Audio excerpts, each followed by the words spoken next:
जो चलते हैं मेंटल मैथ कक्षा 9 के प्रश्न नंबर 17 की तरफ। मैं हूं हरी सर और आप देख रहे हैं मेरा YouTube channel maths with Hari sir, special Hindi medium के बच्चों के लिए। और जो बच्चे इंग्लिश मीडियम में पढ़ते हैं उनके लिए अलग से चैनल है जिसका नाम है चलो कदम बढ़ाए। तो यहाँ पर प्रश्न नंबर 17 क्या कहता है ये पढ़ लेते हैं। देखिए लिखा है, दी गई आकृति में समांतर चतुर्भुज एबीसीडी की भुजा AB को E तक इस प्रकार बढ़ाया गया है कि AB बराबर BE। यहाँ पर AB बराबर BE यानी कि AE का B मध्य बिंदु हो गया। आगे लिखा है AC तथा EC को मिलाया, AC तथा EC को मिलाया यदि समांतर चतुर्भुज ABCD का क्षेत्रफल 64 सेंटीमीटर वर्ग हो तो BCE का क्षेत्रफल ज्ञात करो। BCE का, और क्षेत्रफल किसका दिया हुआ है? ABCDE का। ठीक है बच्चों, ABCD का दिया हुआ है। अब बच्चों हमें प्रॉपर्टी याद है तो हम इसको बड़ी आसानी से कर पाएंगे, अदरवाइज थोड़ा हमें मुश्किल हो जाएगा। तो आइए करना शुरू करते हैं। देखो बच्चों यहाँ पर ABCD का क्षेत्रफल दिया हुआ है, आइए मैं इसको लिख लेता हूं। ABCD का क्षेत्रफल बराबर 64 सेंटीमीटर वर्ग, और ये समांतर चतुर्भुज है बच्चों, ये शॉर्ट में मैंने लिख दिया है। ठीक है, समांतर चतुर्भुज। अब आगे चलते हैं।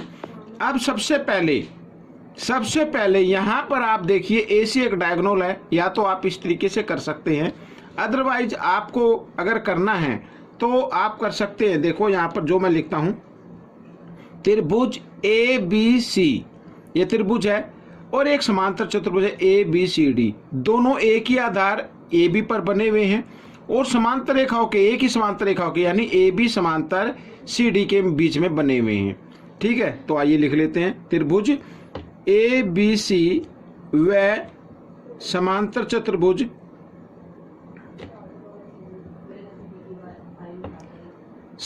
चतुर्भुज ABCD एक ही आधार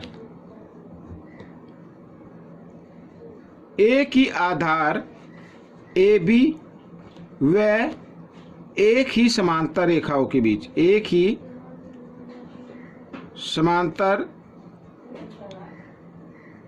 रेखाओं के बीच बने हैं,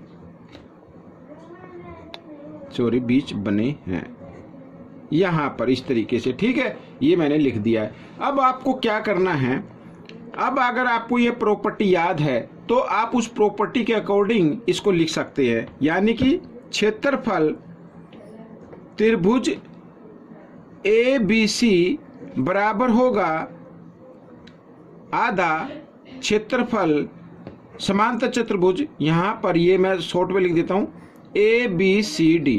ठीक है, इस तरीके से। अब क्षेत्रफल त्रिभुज ABC बराबर यहां पर आधा, और गुणा का निशान लगा देता हूं मैं क्योंकि ब्रैकेट और 1/2 के बीच कोई निशान नहीं है, तो ABCD का क्षेत्रफल है 64, तो मैं यहाँ पर 64 लिख देता हूँ। 2 से इसको काट देते हैं, 2 एकम 2, 2 तिया 6, 2 दूनी 4, तो यहाँ पर आ गया बच्चों 32 सेंटीमीटर वर्ग। ABC का क्षेत्रफल आ गया, लेकिन हमें ABC का तो नहीं ना ज्ञात करना, हमें तो करना क्या है BCE का, हमें तो BCE का ज्ञात करना है। अब BCE का क्षेत्रफल देखो, अब मैं आपको बताता हूं। यहां पर त्रिभुज ABC का क्षेत्रफल का फॉर्मूला क्या होता है? 1/2 आधार गुणा ऊंचाई, आधार इसमें AB है और ऊंचाई आप इसकी H मान लीजिए। ऊंचाई क्या मान लेते हैं? H मान लेते हैं। इस तरीके से ये यहाँ पर ये मैंने H डाल दी है, ये ऊंचाई हो गई। अब ये ऊंचाई इस त्रिभुज की भी मानी जाएगी। ठीक है, ये तो हो गया ABC का क्षेत्रफल, समीकरण 1। अब त्रिभुज BCE का भी निकाल लेते हैं। BCE का क्षेत्रफल, इसका फॉर्मूला क्या होगा? 1/2 आधार इसमें क्या है? BE और गुणा ऊंचाई, ये होगा। समझ में आ गया? अब बच्चों यहाँ पर आपको एक चीज का ध्यान देना है। इसमें देखो क्या लिखा है, यानी ए बी को बिंदु ई तक इस प्रकार बढ़ाया गया है कि ए बी बराबर बी ई, तो ए बी बराबर बी ई, ठीक है। तो ए बी बराबर बी ई लिख सकते हैं ना हम इसमें। तो कहने का मतलब है बी ई की जगह हम ए बी लिख सकते हैं और ए बी की जगह बी ई भी लिख सकते हैं। समझ में आ गया, ठीक है।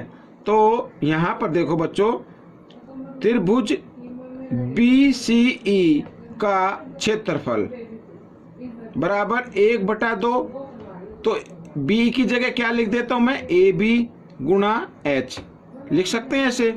अच्छा, यहां पर इस क्षेत्रफल, इस फॉर्मूले से क्षेत्रफल निकला हुआ है 32, ठीक है। तो बीसीई का क्षेत्रफल क्या आ जाएगा, 32 सेंटीमीटर वर्ग। यहां पर मैं लिख देता हूं बच्चों, ए बी बराबर, ए बी बराबर बीई, ये इसमें दिया हुआ था, ठीक है। तो ये आपका प्रश्न हल हो गया है। आपको ये प्रश्न कैसा लगा मुझे जरूर बताएं।